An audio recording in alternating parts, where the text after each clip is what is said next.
पहुंचे और उम्मीद करते थे कि ये मोहम्मद असलम की, और मोहम्मद असलम के जो रिश्तेदार है जो यहाँ इस बेटी के पास थे, जो 5 बच्चे यहाँ पर एडमिट थे उनके पास थे, उनका ये साफ मानना था कि हम बोल बोल कर थक गए। अगर इंतजामिया ने हमारी आवाज सुनी होती तो यकीनन मोहम्मद असलम की आखिरी बेटी यहाँ से ठीक होकर वापस जाती। हिंदुस्तान में बड़े बड़े अदारे हैं तो वहां इन्हें जो है वो रेफर किया जा सकता था और वहां पर भी जो है ये ठीक हो सकती थी।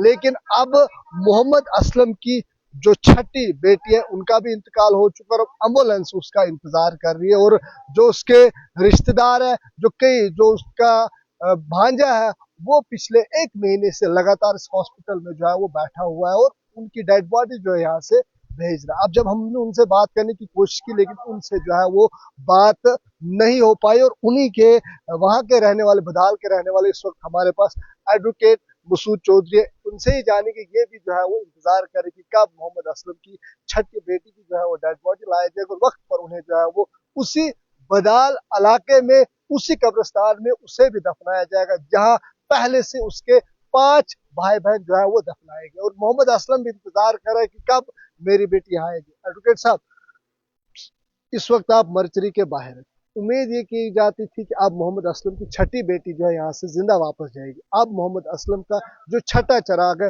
वो भी आज जो है वो बुझ गया। क्या कहेंगे आप? इंतजामिया को लगातार जो है वो कमेटियां बनाई जा रही, उस पर रिसर्च किया जा रहा है, लीडर साहिबान जो है वो वहां पर गए और उस वक्त के जब वो कब्रिस्तान जो है वो भर गया था। क्या कहेंगे इस हवाले से? आज बड़ा दुख की घड़ी है। बदकिस्मती है, इससे ऊपर बदकिस्मती और क्या हो सकती है कि जिस परिवार के या जिस गांव में या जिस इलाके में आज ये 17वीं डेड बॉडी जाएगी तो उससे बड़ी क्या बदकिस्मती हो सकती है।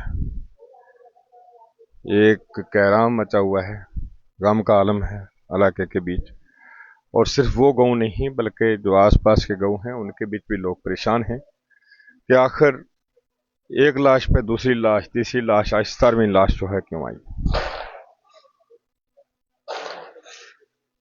परेशानी का आलम है।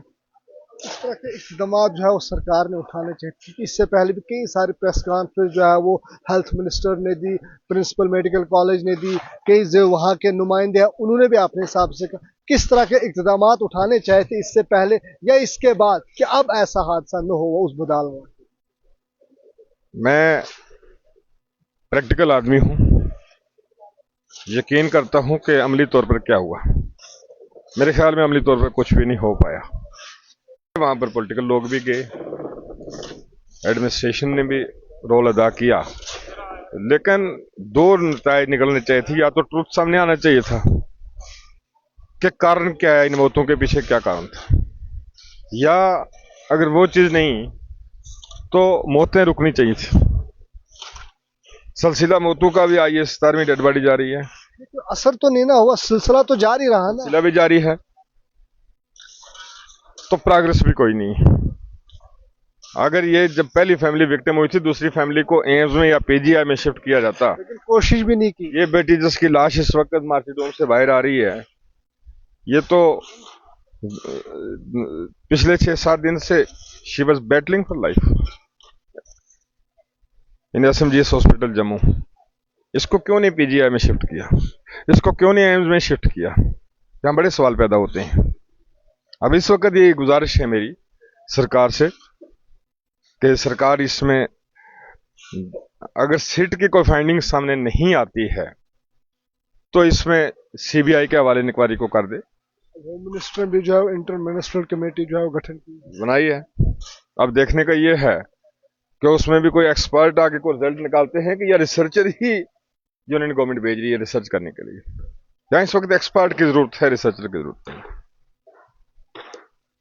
ये सारी चीजें साथ साथ चलेंगी। जिस वक्त हाई लेवल की इंक्वायरी जो है वहां होगी, 17 जाने गई हैं, कोई मजाक नहीं है। कोविड-19 के बीच देश और विदेश को उसने लपेट में लिया, लेकिन कहीं नहीं हुआ एक फैमिली के बीच जिस तरह यहां से आइस्तार में इलाज की।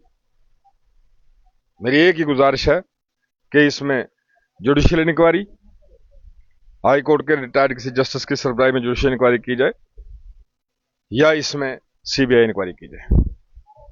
चलिए जी, इस वक्त हमारे साथ एडवोकेट मसूद चौधरी थे। मेडिकल कॉलेज के बाहर मरकज़ी की तस्वीरें, जहां पर इस वक्त असलम की छठी बेटी का इंतजार कर, अब उसकी जो है वो यहाँ से बॉडी जो है वो ली जाएगी और एम्बुलेंस यहाँ पर इंतजार में। अगर हम बात करें उनके भांजे की, जो लगातार पिछले 1 महीने से यहाँ पर इंतजार में है कि कब मोहम्मद असलम की ये छठी बेटी जो है वो ठीक होगी और उसे हम ठीक होकर यहाँ से ले जाएंगे। जब हमने उनसे ऑफ कैमरा बात की, वो रो पड़े और कहा अब मैं बोल बोल कर थक गया। अगर इंतजामिया ने आज तक सुना होता तो यकीनन मोहम्मद असलम जो है वो अपने 6 बेटे जो है वो नहीं खोता। मोहम्मद असलम का आखिरी चिराग जो इस वक्त डेड बॉडी मर्चरी में पड़ी, अब इंतजार किया जा रहा है कि एम्बुलेंस जो है वो यहाँ पर इंतजार करे। अब मोहम्मद असलम की छठी बेटी को यहाँ से लिया जाएगा।